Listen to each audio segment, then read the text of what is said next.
Hey guys, kia ora, whakalofa lahi atu, and no mai hoki mai. Welcome back to today's podcast episode. We are running it back to back, and this is episode number 3 in the Love Yourself Enough 2 series. And today we are talking about love yourself enough to leave the toxic relationship. Now, this can be a romantic relationship, this could be a friendship, this could be a workplace, this could be a family relationship, just any of those relationships that you know are toxic. And if you're hearing this right now and people have come into mind, relationships have come into mind, then it's most likely those relationships that you need to love yourself enough to leave it. So I thought when I was putting this episode together, or when I was just jotting it down, and had the idea that some people probably don't even know they're in toxic relationships, friendships, family situations, all those kinds of things. So I'm going to list out a bunch of things I wrote down on my notes of like signs that you are in a toxic relationship. I think the major ones, the ones that like everyone knows, is obviously if it's abusive, if it's mentally, physically, emotionally, all those things. If it's abusive in any way, obviously that's a toxic relationship and you need to leave. There's somebody mowing the lawns behind me. We have a big field behind me. You probably can't even hear me because he's right there. So one moment, caller. This is the real and rawness of these podcast episodes, and I'm just trying to leave it in because I want to do this all in one take.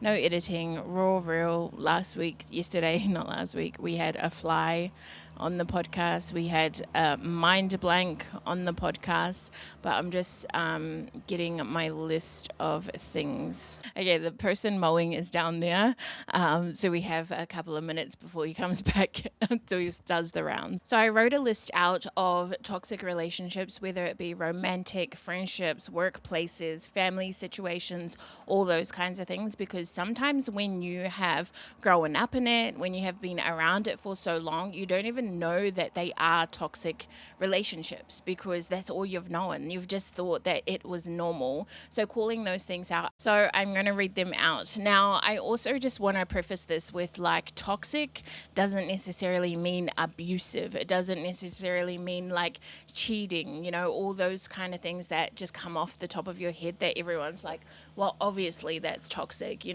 It's whenever your nervous system feels dysregulated, when you get those funny feelings in your body, like your body is so freaking smart, that's a sign. So tune in and listen to that. And with self-love, that's a lot of what I teach, right? It's coming home to yourself. It's trusting yourself. It's listening to those gut feelings and everything like that, but being so in tune with yourself because your body's so freaking smart. When something feels off, that's a sign to look into it, right? When you get those gut feelings, look into it. When you get triggered, look into it. So these are all signs. And, when you're not paying attention in the world, a lot of times they come in as physical ailments because you're not paying attention to whatever it is around you. Now, another thing that's really obvious, if you notice that things on your face, like your face changes, you don't look as, happy and bubbly as you used to. You're breaking out in a certain way. Maybe you've got pimples all of a sudden. Like there's all these things that are happening. That also is a sign as well. If you're going to the doctors more than often and you've just gotten in this relationship, or if you've just gotten in this friendship, these are signs. Your body is so damn smart. Okay, so here are some signs that you may be in a toxic relationship. So you feel anxious more than you feel secure. So there's a lot of anxiety happening. You're always monitoring your tone, your words or reactions so that you don't upset the person. Your needs are framed as too much. Oh, you're too much. Oh, you always want, all these things. You're just too much. You're constantly hoping that this version of them will last. So there's a version of them that's showing up every day and you're like, oh my gosh, I hope that this lasts. You feel lonely in the relationship. You're blamed for their behavior or their emotions. So there's no taking responsibility. If you bring something up, they're like, yeah, it was because of you. Or I'm angry because of you. I'm sad because of you. I'm whatever because of you. Or I did that thing because of you. Signs that your friendships are toxic is when you walk away. Something I always do when I leave friendships is if you walk away and you feel drained, you're questioning yourself. You're questioning who it is that you are, checking with your energy after you leave your friendships or just anyone in general. Check in with the way that you feel when you leave.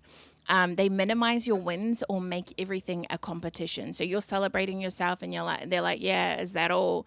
Like, oh my gosh, I could not imagine ever saying that. Or they minimize it. They minimize what you're doing. Oh yeah, cool. Moving on to the next thing instead of congratulating you, instead of celebrating you, instead of hyping you up, instead of helping you win, right? They only show up when they need something or when they need support. So it's very one-sided. You feel guilty for setting boundaries. Now, there's one thing, and I'm going to do an episode on like love yourself enough to set boundaries as well. But when it comes to boundaries, there is going to be a part of you that feels guilty, but not because of them, right? They didn't make you feel guilty because you've said something. They don't guilt trip you, right? It's just a feeling that maybe you need to overcome. So there's two different sides to that. But you shouldn't feel guilty with a friend or family member or just any relationship if you are setting boundaries. They mock your growth or try to keep you the same. Now, I've seen this and I feel like Polynesian culture, there is a lot of mocking and things like that. I know there's tall poppy syndrome, all that kind of stuff. But if you are around friendships or any type of relationships that are mocking you, that are trying to pull you down, that are trying to keep you the same, that don't support your growth and all the things, that's a sign of a toxic relationship.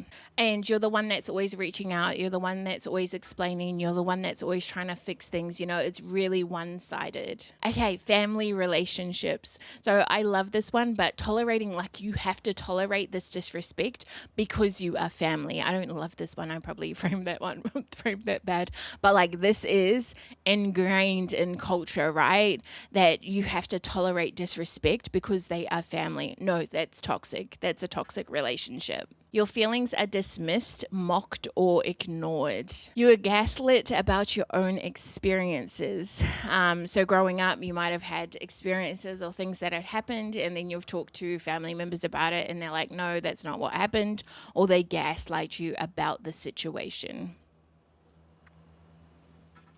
You feel like the difficult one for having boundaries. Now, I cannot wait to go into boundaries because even moving forward with toxic relationships, there is a part of you that may need to have boundaries. But I mean, that's your decision to make. And you kind of know, like checking in with yourself, is there a boundary that needs to be put in place? Or is this a really fucking toxic relationship that I need to leave and love myself to leave the toxic relationship? And you're constantly put back into an old role of you. So maybe growing up you were one certain way and you've grown from it, but then they've put you back in that box and like that's just who you are, that's just what you do. So they're not hearing out, they're not trying to understand you, they're not trying to see your growth and help you level up and all the things. They're putting you back in that box. And I have experience with this. Growing up I was very much like my way or the highway.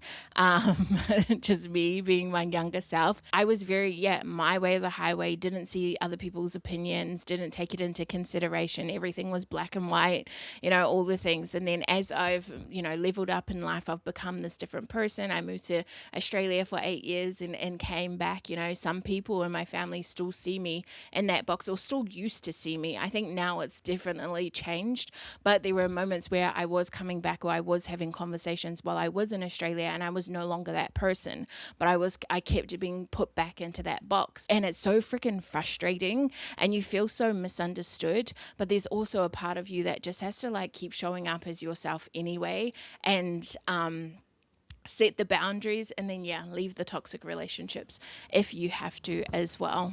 Okay, and in work relationships, you're afraid to speak up or ask questions. So it's not a space, it's not an open space where you can speak up, where you can ask questions and all the things. It's obviously one thing where it's on you and you're just scared to speak up and you need to work on your confidence and stuff like that. But it's another thing for it to like actually not be a safe space for you to speak up and ask questions. You're rewarded for overworking and punished for resting. So they're like, yeah, all the hours, all the things, overwork yourself. Like you're living to freaking work. And then when you do say like, oh no, I'm going to rest, or oh no, I'm not going to come in today for overtime or whatever, you're punished for that. And I don't know, maybe they cut your hours or maybe they treat you differently and stuff like that. Your boundaries are labeled as laziness or attitude. So same thing with the overworking. If you say, no, actually, I don't want to do extra hours, they're like, oh, you're lazy, or oh, you've got such an attitude. You don't just say yes all the time, right? You feel constantly on edge about work. It goes back to tuning into yourself. If you're feeling a type of way, if you're on edge, if you have anxiety all the time due to work and all the things, that's a sign that it's probably a toxic workplace. And I feel like this one might be really obvious, but like if you feel disrespected, maybe they say things like, oh, you're replaceable, you're just a number or whatever. Oh, you can lose your job, you can get fired any second. And I mean, I have lists and lists of things. I just want to rattle these all off as well, because this is a longer episode than the first two, and I want to try and keep them pretty short and snappy. And these ones I'm about to read, they're pretty like alarm bells ringing. Like, you know, most people will realize like, oh, it's a toxic relationship, but I just want to read them out anyway, just in case.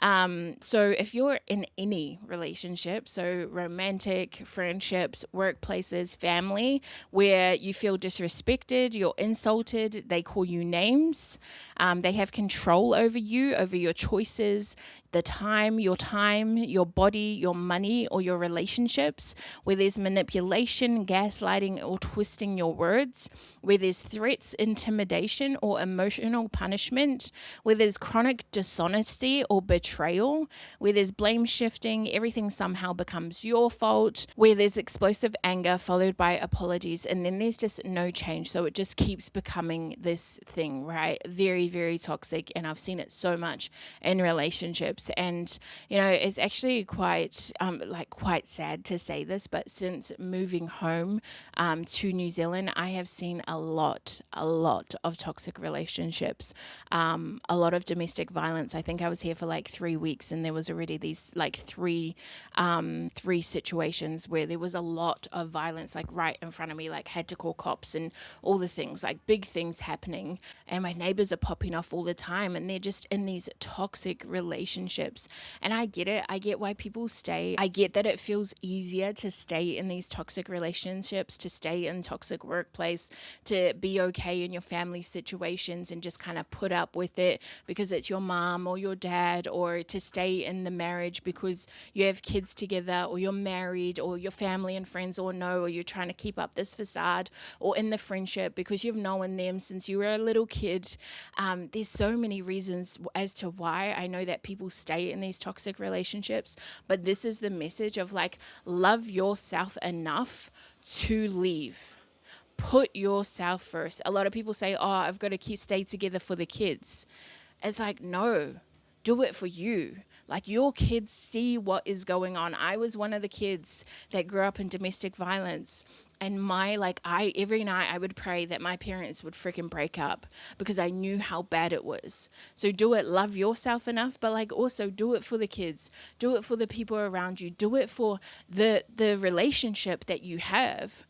You're actually not only going to benefit yourself from no longer talking to your mum or dad or leaving those relationships because they're so fucked up and toxic, but you're going to help them as well. Maybe you'll help them create change. Maybe they won't change. But also, like, that's on them. That's not on you. When you leave a toxic relationship and you tell a partner, actually, no, that's no way to treat someone. I'm not going to stay with this. I'm not going to put up with this. And you leave. that then tells them a sign, okay, what I'm doing is wrong. What I'm doing is not good. Okay, maybe I will change, or maybe I can change. And that's not on you. I'm not saying that that's on you, but you're going to help that person as well by leaving the situation. But it's not about them, it's about you. So love yourself enough to leave.